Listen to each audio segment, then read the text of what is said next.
stockyards built at various times.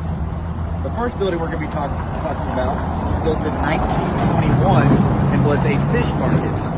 So locals would come and they would acquire fresh seafood from the Gulf. This location, long before restaurants dominated the area.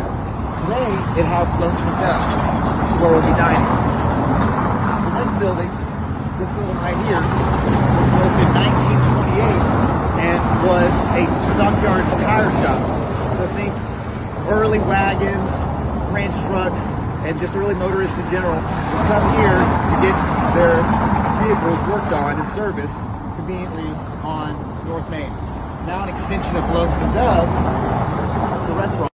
The third building we're talking about was built in 1946. It was a clothing store called Mitchell's Clothing Store.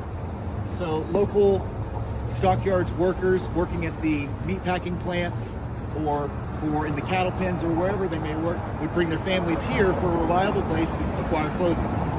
Today, it is the Adobe Western Art Gallery, which has a large collection of Western art on display.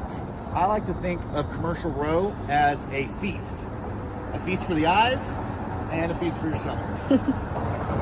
Now let's talk about the dish we're going to try today.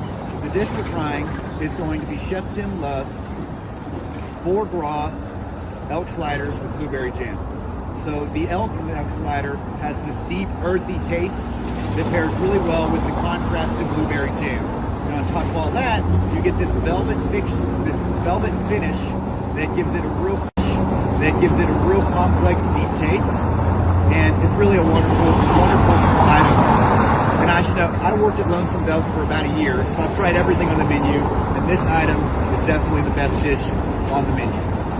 And it has a story at every single bite that's worth the taste.